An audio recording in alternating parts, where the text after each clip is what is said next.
ابھی عاقل بھائی رشید احمد گنگوہی صاحب کا نام لے رہے تھے، اس کے تذکرات الرشید کو بھول گئے؟ اس میں زامن علی جلال آبادی کا رنڈیوں والا قصہ بھول گئے؟ جب مرید کہتا ہے، مریدنی یہ کہتی ہے، ہم نے اس مریدنی کو کہا تھا چل بابا جی کی زیارت کے لیے، اس نے کہا مجھے شرم آتی ہے، زناکار ہوں، زانیہ ہوں، بدکار ہوں، ولی اللہ کے چہرے کی زیارت کیسے کروں گی؟ اس کے پاس آئی، اس نے کہا کیوں شرم آتی ہے؟ کرنے والا کون ہے؟ کروانے والا کون ہے؟ وہ تو وہی ہے۔ لا حول ولا قوة الا باللہ، انا للہ و انا الیہ راجعون۔ انہوں نے بنائی ہے۔ حضرت نے آگے ایک جملہ کہا، وہ جملہ کیا تھا؟ انہوں نے فرمایا جب اس باندی کو، اس رنڈی کو بلایا اور پوچھا، کہا ابھی تو کیوں نہیں آئی؟ اس نے کہا کہ حضرت گناہ گار ہوں، سیاہ کار ہوں، کس منہ سے آپ کے پاس آتی؟ شرم آتی تھی۔ انہوں نے فرمایا ابھی کرنے والا کون، کرانے والا کون؟ وہ تو وہی ہے۔ کرنے والا کون، کرانے والا کون؟ وہ تو اگر گناہ تجھ سے ہوا ہے، وہاں کوئی اس نے زنا کا ذکر نہیں کیا، زنا انہوں نے اپنی جیب سے ڈالا ہے، ہر چیز اپنے پلے سے ڈال کر الزام لگایا کہ فلاں یہ کہا ہے، وہاں گناہ کی بات ہے۔ گناہ کرنے والا کون، کرانے والا کون؟ وہ تو وہی ہے۔ اب حضرت نے کہا کہہ رہے دیکھو انا للہ و انا الیہ، حضرت نے زنا کی نسبت جو ہے اس رنڈی کی طرف کر دی، اس گناہ گار عورت کی طرف نسبت اللہ کی طرف کر دی کہ اللہ ہی کرواتا ہے، اللہ ہی کرتا ہے۔ یہ کتنا بڑا شرک ہے! یہ وحدت الوجود کا سارا کیا دھرا ہے کہ وحدت الوجود کے اندر یہ چونکہ ہر وجود میں خدا کے قائل ہیں کہ ہر وجود کے اندر خدا کی ذات موجود ہوتی ہے، لہٰذا انہوں نے ایسا قول کیا ہے کہ کرنے والا کون، کروانے والا کون؟ وہ تو وہی ہے۔ ہم کہتے ہیں کاش تمہیں اللہ کی صدقے خیرات کے اندر تمہیں عقل مل جاتی تو یہ اعتراض نہ ہوتا۔ کرنے والا کون، کرانے والا کون؟ وہ تو وہی ہے۔ لا حول ولا قوت الا باللہ کا کیا مطلب ہے؟ نیکی اور برائی کی طاقت کس کی طرف سے ہوتی ہے؟ خدائے خیر اور خدائے شر علیحدہ علیحدہ ہے، یعنی خیر کا خالق اور شر کا خالق علیحدہ علیحدہ ہے۔ خالق خیر اور خالق شر ایک ہی ذات ہے، ذات خدا ہے۔ اگر نیکی خدا کی پیدا کی ہوئی ہے تو برائی بھی اسی کی پیدا کی ہوئی ہے، لیکن اس کی طرف برائی کی نسبت نہیں کی جاتی۔ جیسا کہ حضرت مشرح مسامرہ کے اندر لکھا ہوا ہے کہ جو چیزیں اپنی بظاہر نجس ہیں اور بری چیزیں ہیں، اگرچہ ان کا خالق اللہ تعالیٰ ہے لیکن ان کی نسبت خدا کی طرف نہیں کی جائے گی۔ اس کو دوسری مثال میں یوں بیان کیا جاتا ہے، جب مطلق کو بیان کیا جائے عقائد کے اندر تو مطلق کی تفصیل بیان نہیں کی جاتی اور تفصیل کے موقع پر اجمال بیان نہیں کیا جاتا۔ جیسے کہا جائے اللہ خالق کل شیء، اللہ ہر چیز کا خالق ہے، ساتھ تفصیل نہیں بیان کی جائے گی۔ خالق القرادۃ والخنازیر والقاذورات، اللہ بندروں کا پیدا کرنے والا ہے، خنزیروں کا پیدا کرنے والا ہے، گندگیوں کا پیدا کرنے والا ہے، یہ کہنا ناجائز ہے۔ مطلق یہ کہنا اللہ ہر چیز کا خالق ہے، یہ جائز ہے۔ اللہ ہر چیز کا خالق ہے، جو کچھ بھی ہوتا ہے خدا کی طرف سے ہوتا ہے، خدا نہ چاہے تو کچھ ہو سکتا ہے۔ اور یہی بات اگر زامن جلالی توحیدہ زامن صاحب نے، حافظ زامن صاحب نے یہی بات اس رنڈی سے کہہ دی، وجہ کیا تھی کہ وہ اللہ کی رحمت سے مایوس ہو چکی تھی اور مایوسی کفر ہے۔ حضرت نے اس کو اس کفر سے نکالنے کے لیے کہا کہ جو کرنے والا کون، کروانے والا کون، جو کچھ بھی ہوا ہے یہ اللہ کی مشیت سے ہوا ہے، تو اللہ کی طرف رجوع کرو۔ اب وہ آگے لکھا ہے وہ رنڈی جو غصے میں جو ہے وہ آگ بگھولا ہو گئی اور کہا میں ایسے پیر کے منہ پر پیشاب بھی نہیں کرتی اور غصے سے چلی گئی۔ اب غیر مقلد کہتے ہیں کہ وہ اس رنڈی نے اتنی توحید والی تھی، اس نے ایسی بات کو برداشت نہیں کیا۔ ہم کہتے ہیں نہ اس رنڈی میں عقل تھی اور تمہیں اس رنڈی والی عقل تمہارے پاس ہے، نہ اس کو سمجھ آئی ہے نہ تمہیں سمجھ آئی ہے۔ اب دیکھیے کرنے والا کون، کروانے والا کون، وہ تو وہی ہے۔ وہی سے مراد اب اللہ کا نام یہاں لیا انہوں نے کہ یہ وہ کرانے والا اللہ ہے۔ حضرت نے یہ فرمایا تذکرۃ الرشید میں یہ بات موجود ہے، کہا وہ تو وہی ہے، یعنی یہ کر رہا ہے تو یہی ہے، وہ تو وہی ہے جو کر رہا ہے۔ اب جہاں پر احتمال آ جائے وہاں استدلال کرنا ٹھیک رہتا ہے کہ خاص ایک معنی پہ خاص کرنا۔ حضرت نے مطلق بیان کیا، انہوں نے ایک معنی کے لیے خاص کر دیا۔ یہ تو ان کے بڑے بڑے جو گرو ہیں ان کے جھوٹ ہیں، اور ایک ان کا محقق ہے جس کو خود یعنی اپنے آپ کو محقق کہتا ہے لیکن ہے نہیں، جس نے اپنی یہ کتاب لکھی ہے تحقیقی اور اصلاحی علمی مقیلات۔ ٹھیک ہے، یہ کتاب نظر آ رہی ہے، مقالات نہیں ہے، مکی اور لات علیحدہ مار پیٹ کے معنی میں ہوتا ہے۔ علمی اردو لغت اٹھا کر دیکھ لیں، مقیلات کہتے ہیں مار پیٹ کو۔ اس میں اس نے محدثین اور فقہا سے مار پیٹ کی ہے، اس لیے اس کا نام مقیلات ہے۔ ٹھیک ہے نا، مقالات نہیں ہے۔ اس مقالات کے اندر اس کی دوسری تحقیق کے گل کھلائے ہوئے دیکھیے صفحہ 602 پر غالباً اس نے ایک عبارت پیش کی، ہاں جی صفحہ 602 پہ حضرت رشید احمد گنگوہی کا وہی خط جو یہاں پر مرکوز ہے مکاتب رشیدیہ میں، اسی خط کو حوالہ لے کر وحدت الوجود کے مسئلے پر اعتراض کرتے ہوئے کہتا ہے، کہہ رہا دیوبندی مذہب کا تیسرا بڑا امام، اور وہ امام کیا ہے، کہہ رہا ہے وہ کہتا ہے یا اللہ معاف فرمانا، حضرت کے ارشاد سے تحریر ہوا، جھوٹا ہوں کچھ نہیں ہوں، تیرا ہی ذل ہے، تیرا ہی وجود ہے، میں کیا ہوں کچھ نہیں ہوں، اور وہ جو میں ہوں وہ تو ہے، اور میں اور تو خود شرک در شرک ہے، استغفر اللہ استغفر اللہ۔ کہہ رہا فضائل صدقات حصہ 2 صفحہ نمبر 558 اور مکاتب رشیدیہ صفحہ 10۔ اب کہہ رہا ہے اب اس کا تبصرہ سنیے محترم زبیر صاحب کا، شاید بددیانتی ان کے نام تحقیق کا نام ہے، جھوٹے الزام دینے کو یہ تحقیق کہتے ہیں۔ سنیے کہہ رہا ہے اس عبارت میں گنگوہی صاحب نے صاف صاف یہ عقیدہ بیان کیا ہے، یا اللہ اور وہ جو میں یعنی گنگوہی ہوں، وہ تو یعنی اللہ ہے، اور میں اور تو کہنا یعنی میں اور تو کا فرق کرنا خود شرک در شرک ہے۔ معلوم ہوا گنگوہی صاحب اپنے آپ کو خدا سمجھتے تھے، وہ گنگوہی اور خدا میں فرق کرنا شرک سمجھتے تھے، وہ گنگوہی اور خدا میں فرق کرنا، کہہ رہا ہے یہ فرق چونکہ وحدت الوجود کی پیداوار ہے کہ خالق اور مخلوق ایک ہے، رازق اور مرزوق ایک ہے، عابد اور معبود ایک ہے، کہہ رہا ہے چونکہ یہ فرق ان کے نزدیک یہ چیز ہے، اس لیے گنگوہی کہہ رہا ہے میں خدا ہوں اور میرے اور تیرے درمیان فرق کرنا شرک ہے۔ اب ان کی تحقیق دیکھیے اور اصل عبارت کی طرف آئیے جو مکاتب ارشیدیہ میں لکھی ہے۔ ایک عبارت جو غلط طور پر فضائل صدقات میں چھپ گئی ہے، اس میں لفظ کی ایک کمی بیشی رہ گئی، بار بار ان کو خط لکھا وہ بھی تصحیح نہ کر سکے۔ جب اصل کتاب موجود ہو تو رجوع اصل کتاب سے کرنا چاہیے۔ اب اصل کتاب یہ ہمارے پاس موجود ہے۔ مکاتب ارشیدیہ کی عبارت کیا ہے؟ حضرت نے فرمایا جھوٹا ہوں کچھ نہیں، جھوٹے کا جواب تو سمجھ میں آ گیا نا اس حدیث مبارکہ نافع انزلہ سے۔ اب کہہ رہا ہے وہ جو میں ہے وہ تو ہے، حضرت کیا فرما رہے ہیں؟ وہ جو میں ہے وہ تو میں کس کو کہتے ہیں؟ آپ علمی اردو لغت صفحہ نمبر 1174 اٹھا کر دیکھ لیں، اور فرہنگ عامرہ، فرہنگ اوسطیہ، یہ ساری لغت کی کتابیں اٹھا کر دیکھ لیں۔ میں کا معنی لکھا ہے تکبر، انا، خود پسندی اور اپنے آپ کو ہٹ درمی، اس کو میں کہتے ہیں۔ اگر تیرے بڑی میں سمجھا تو بڑی میں کرتا ہے، اب میں کس کو کہتے ہیں؟ تکبر، ہٹ درمی اور انا کو۔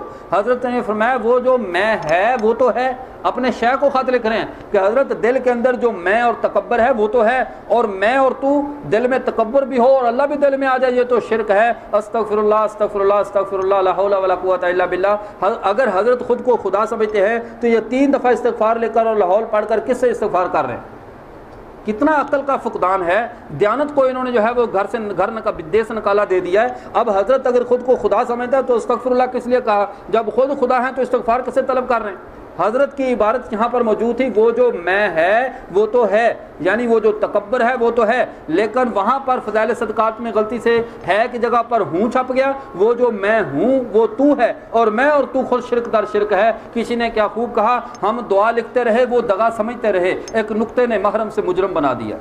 اب یہی یہاں مسئلہ پیش آیا ہے، یہاں پر ہے لکھا ہوا ہے، کوئی فیضی کتب خانے والوں سے ہوں لکھا گیا، اسی کو لے کر فتووں کی مشین چلا دی۔ یہ دیکھو کہہ رہے جو میں ہوں وہ تو ہے، اور میں اور تو شرک دار ہے، اور بھائی جو میں ہوں نہیں ہے، جو میں ہے وہ تو ہے، جو میں ہے وہ تو، اور میں کس کو کہتے ہیں؟ تکبر کو، انانیت کو، خود پسندی کو، عجب کو، اس چیز کو تکبر کہتے ہیں۔ حضرت اس کی نفی فرمائی ہے، اور جو میں ہے دل میں وہ تو ہے، اور میں اور تو، اللہ دل کے اندر میں بھی ہو اور تو بھی آ جائے، یہ شرک ہے۔ مطلب کہ اللہ میرے دل سے میں کو ختم کر دے، اس سے بڑا موحد کون ہوگا؟ لیکن وہ تو موحد ہے، لیکن جن کی عقل جو ہے سہارنپور کی رنڈی جیسی ہو، اس کا کیا علاج کیا جا سکتا ہے؟ اب یہ اس کے بعد یہ بات سمجھ میں آ گئی۔ یہ ساتھ ساتھ تصوف کی عبارات پر جو اعتراضات ہیں میں انہیں بھی صاف کرتا جا رہا ہوں۔ آگے دیکھیے دوسرا مسئلہ ہے وحدت الشہود، یعنی 5ویں کے 6ٹھی اصطلاح ہے وحدت الشہود۔ یہ اصطلاح اپنے لفظی معنی کی دلالت میں بالکل واضح ہے۔ جی جی جی مسجد سے ملے، میں کیا پتہ نہیں کتنا اہم کام ہے۔ واہ بھائی بادشاہ تو ہی ہیں، پانی لے کے ٹھنڈا شاہ سبق روک کے، میں کہا یار پتہ نہیں کوئی خاص بڑا اہم کوئی وہی نازل ہونے لگی ہے۔ بھائی یہ 2 چیزیں مسجد سے ملی ہیں، اگر نہیں ہے تو مدرسے سے رسید کٹوا لیں، ٹھیک ہے؟ جس کی ہیں وہ لے لے۔ کس کا یہ موبائل اور جو چارجر؟ جی او کشمیری بابا، یہ 2 بھی اس کو، یہ تو نہیں آپ لگا کر گئے اور انہوں نے اٹھا لیا، یہاں سے اٹھا لینا۔ وحدت الشہود کس کو کہتے ہیں؟ وحدت الوجود یہ تھا کہ سالک کو خدا کے سوا کوئی وجود نظر آئے ہی نہ، اور وہ کہے ایک ہی وجود ہے، وہ خدا کا وجود ہے۔ اور وحدت الشہود یہ ہے کہ وہ کہے میرا مشاہدے کو، وحدت الشہود کہتے ہیں مشاہدے کو، کہ سالک کو مشاہدہ ہوتا ہے صرف ذات حق کا، لیکن دوسروں کو وہ کالعدم قرار نہیں دیتا۔ دوسروں کو بھی مانتا ہے کہ سارے وجود باقی ہیں، لیکن وہ جو وجود برحق ہے، جو وجود حقیقی ہے، وہ کیا ہے؟ وہ کہتا ہے صرف خدا ہے، اور اسی کا مجھے مشاہدہ ہو رہا ہے، اپنے مشاہدے کی بات کرتا ہے اور دوسرے وجود کی نفی نہیں کرتا۔ اس کو وحدت الشہود کہتے ہیں۔ اس کو ایک مثال سے سمجھیے، جیسا کہ شیخ سعدی نے ایک شعر لکھا، اور یہ شعر فارسی میں ہے، جیسی ٹوٹی پھوٹی یا پنکچر لگا کر فارسی سنے۔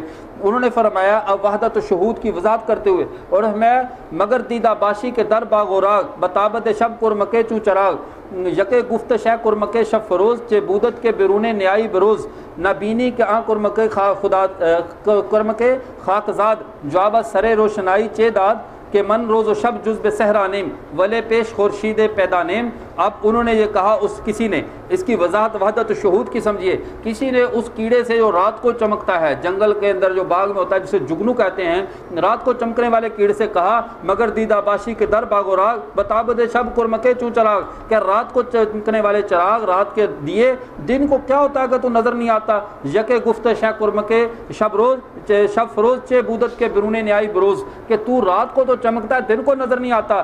اب اس نے ایسا جواب دیا نہ بینی کہ آنکھ کرمکے خاکزاد، کیا آپ نہیں دیکھتے؟ اس کیڑے نے کتنا پیارا جواب دیا، جواب اثر روشنائی چداد، اس کا جواب واقعی جو ہے وہ لکھنے کے قابل ہے۔ وہ کیا کہتا ہے؟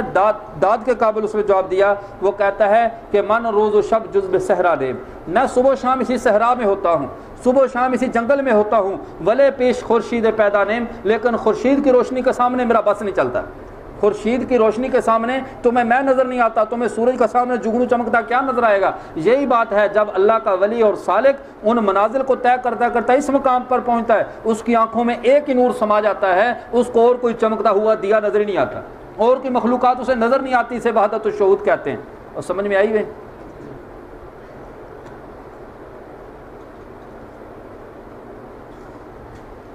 آگے ساتویں اصطلاح ہمت، اس کی ساتویں ہے نا کہ چھٹی ہے؟ چھٹی ہمت، چھٹی اصطلاح ہے ہمت۔ ہمت کس کو کہتے ہیں؟ ارادہ عبادت کی انتہائی حالت کو ہمت کہا جاتا ہے۔ ارادہ عبادت کی انتہائی یعنی حالت جو ہوتی ہے اس کو صوفیہ کی اصطلاح میں ہمت کہتے ہیں۔ مومن جب اپنی توجہ اور پوری ہمت اللہ پر جما لے تو وہ ذوق عبادت پا لیتا ہے۔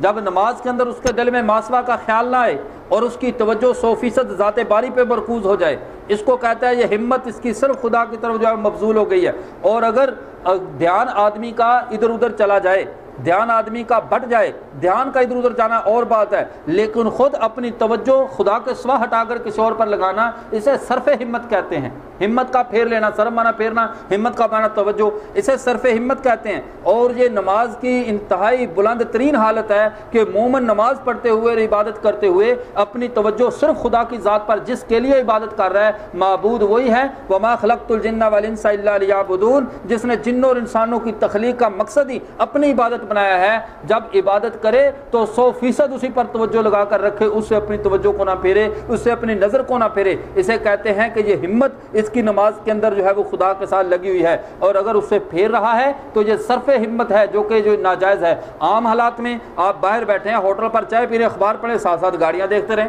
ڈیوو دیکھتے رہے اور کوئی ٹرک دیکھتے رہے جن کے پیچھے ایک وہ صدر ایوب کی تصویر بنی ہوتی ہے، اگر تیری یاد آئی تیرے جانے کے بعد، تو یہ سارے دیکھتے رہیں، آپ کو کوئی نہیں روکتا۔ لیکن جب مسئلہ ہوگا نماز کا، جب آپ نماز میں تکبیر تحریمہ کہہ کر ان ساری توجہات کو اپنے اوپر حرام کر کے خدا سے لو لگا کر کھڑے ہو گئے، اب یہ ہمت خدا کی طرف رہنی چاہیے، پھیرنی نہیں چاہیے۔ صوفیہ اس مقام پر پہنچنے کے بعد کہتے ہیں نماز کے اندر توجہ کا ادھر ادھر پھیرنا یہ حرام ہے، صرف ہمت جائز نہیں ہے۔ چاہے کتنے بھی اچھے سے اچھے آدمی، کسی نبی، فرشتے، ولی، کسی غوث، کتب، کسی کی طرف توجہ نہیں لگائی جائے گی، عبادت جس کی جا رہی ہے توجہ اسی کی طرف کی جائے گی۔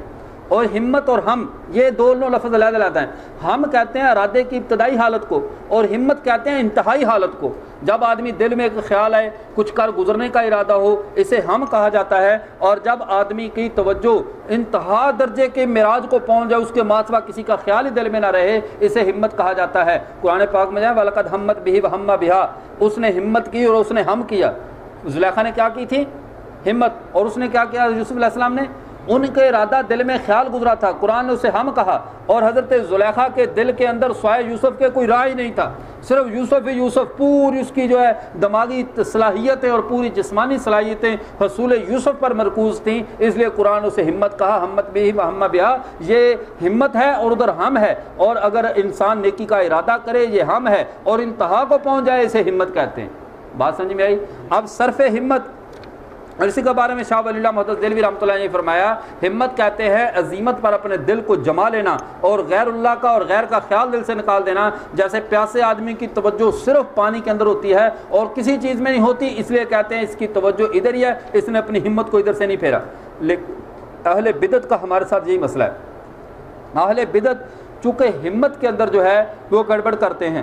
ہم کہتے ہیں نماز کے اندر اللہ کی طرف سے توجہ نہیں پھیرنی، اور وہ کیا کہتے ہیں نہیں بزرگوں کا خیال کرنا چاہیے، بزرگوں کو سوچنا چاہیے، نماز میں کھڑا ہے تو خواجہ داتا گنج بخش جویری کا خیال آنا چاہیے، فلاں فلاں کے خیالات آنے چاہیے، ان کے بارے میں غور و فکر کرنا چاہیے۔ ہم کہتے ہیں ہمارے علماء کرام صوفیہ اعظام، ہمت کا معنی یہ ہے کہ اللہ کے ما سوا دل سے ہر ایک کو نکال دو، کسی کے لیے بھی گنجائش نہیں ہے عبادت کے اندر کہ اس کی طرف آپ دھیان جماؤ، کسی چیز کا بھی دھیان نہیں جمایا جائے گا۔ وہ کہتے ہیں جمایا جائے گا، اسی لیے حضرت جو ہے وہ مولانا سید احمد شہید رحمہ اللہ کے جو ملفوظات صراط مستقیم نامی کتاب میں جمع ہے، وہاں لکھا ہے کہ وہ حضرت نے فرمایا کہ تمہارا نماز سے صرف ہمت کرنا اور جو ہے آپ صلی اللہ علیہ وسلم اور ان مقدس ہستیوں کی طرف متوجہ ہونا یہ ٹھیک نہیں، حضرت سے منع فرمایا۔ اب یہ پورے ملک میں طوفان برپا کر دیا کہ دیوبندیوں کے نزدیک نماز میں گدھے گھوڑے کا خیال آ جائے نماز ہو جاتی ہے، نبی کا خیال آ جائے نماز نہیں ہوتی۔ آپ سمجھائی لفظ خیال ہے یا ہمت ہے؟ بھی خیال تو ہم کو کہتے ہیں، دل میں خیال ہے یہ تو ہم ہے، اور وہاں لفظ صرف ہمت ہے، اپنی پوری ہمت اور توجہ اور دھیان اللہ سے پھیر کر کسی کی طرف لگا دینا، تو یہ تو عبادت کا حق ہی ادا نہیں ہوا۔ جس کی کر رہا تھا ادھر دل ہی نہیں ہے، سمجھے، ادھر توجہ ہی نہیں ہے، تو یہ عبادت وہاں پر مسئلہ تھا کہ صرف ہمت کا، کہ اپنی 100% توجہ اللہ کی طرف لگائے، اگر اس سے پھیرے گا تو یہ صرف ہمت ہے، یہ جائز نہیں ہے۔ حضرت نے یہ لکھا، یہ بیچارے پورے ملک میں چیخ اٹھے، یہ کہتے ہیں اللہ کے نبی کا خیال آ جائے، بات خیال کی نہیں ہے، بات صرف ہمت کی ہے، اور ہمت کی تعریف آپ کو سمجھ میں آ گئی کہ دل میں اللہ کے ما سوا کوئی نہ رہے، اسے ہمت کہتے ہیں۔ اب دوسری چیز دیکھیے، یہ لوگ دوسروں کو اعتراض کرنا ان کے لیے بڑا آسان ہوتا ہے کہ انہوں نے یہ لکھا گدھے گھوڑے کا خیال آ جائے نماز ہو جاتی ہے، نبی کا خیال آ جائے نماز نہیں ہوتی۔ ذرا اپنی منجی یا ڈگوری پھیر لیں، اپنی منجی کے ہیٹھ نا اپنی چارپائی کے نیچے ذرا لاٹھی پھیر لیں کہ اپنے نیچے کیا کیا انہوں نے بچے جمہوری چھپائے ہوئے ہیں۔ ان کی فتاوی رضیہ کی پہلی جلد میں لکھا ہے اگر نماز کی حالت کے اندر نامحرم عورت کی جو ہے وہ شرمگاہ کے اوپر آدمی کی نظر پڑ جائے اور آدمی کی طبیعت بھی خراب ہو جائے، نماز کی صحت پر فرق نہیں پڑتا۔ اور اسی فتاوی رضیہ کی 7ویں جلد پہ لکھا ہوا ہے کہ اگر نماز کے اندر دانستہ یا نادانستہ پیغمبر صلی اللہ علیہ وسلم پہ درود پڑا، کسی نے باہر سے محمد کہا، اس نے نماز کے اندر جان بوجھ کر صلی اللہ علیہ وسلم کہہ دیا یا بھول کر صلی اللہ علیہ وسلم کہہ دیا، اس کی نماز فاسد ہو جائے گی۔ نماز میں گدھے گھوڑے کی بات کرتے ہو، تمہارا عقیدہ تو یہ ہے کہ نماز میں پیغمبر کے اوپر درود پڑھو نماز ٹوٹ جاتی ہے، شرمگاہوں کو دیکھتے ہو نماز پر اثر ہی نہیں پڑتا۔ ذرا اپنی منجی کے ہیٹھ ڈنڈا پھیرو نا، تمہارے اندر کیا کیا کچھ لکھا ہے، خام خواہ کے اعتراضات کرتے رہنا یہ عقل مندی نہیں ہے، حقائق پر